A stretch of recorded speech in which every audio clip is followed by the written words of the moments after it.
this pack of vintage film at an auction with the hopes of returning it back to its original owner. Welcome to episode 3. Today's goal is to get an identity. So far, we have this family of 5 that at one point was likely based in Maryland. Now, when it comes to vintage slides, sometimes you can actually get lucky. People have actually written things on the actual slide.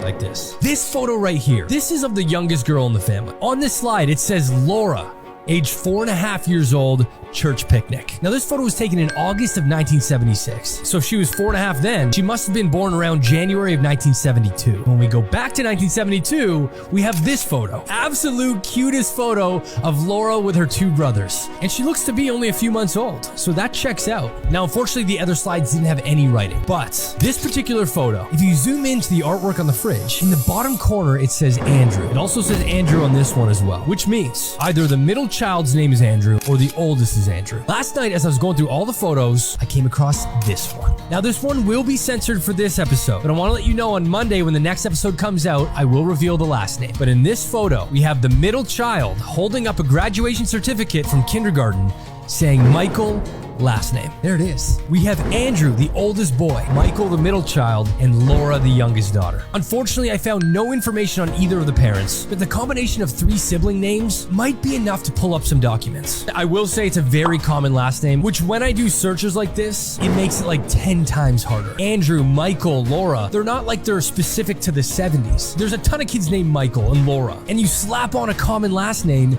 it gets muddied up with all these different people from around the United States. Laura, if she's born in 1972 like this slide would indicate, she's 51 today. Then you have Mike with the kindergarten picture. Now on average you're around 5 or 6 when you're graduating kindergarten, which means he would have been born in 1968, which would make him 55 today. And lastly we have Andrew. Now we have no age reference, no birthday parties on Andrew, but what we do have is this high school photo that we used in the last episode. And all we can do is assume that maybe he's like 13, 14, which means he would have been born in 1964, 65-ish, making him 59 today. So all of these kids are only in their 50s, but that is still young. But I do want to mention the next episode and what I'm about to do this weekend is where I get a little nervous. And the next phase is when I'm going to figure out what happened to them. And this is where obituaries could come up. But when an obituary comes up in a search result, my heart sinks. Because when you look at a standard obituary, basically the thing that notifies somebody's death, oftentimes will have parents, siblings, children, grandchildren's names in them. So if I do a search for Mike, Andrew, and Laura, and all 3 of them come up in one document, unless it's a census form, it's very likely that it's going to be an obituary, which I really hope it's not, but life happens. And this isn't about controlling somebody's story, it's about discovering one. There you guys have it, we now have an identity. Thank you guys so much for watching, and I'll catch you guys in the next episode. See you guys later.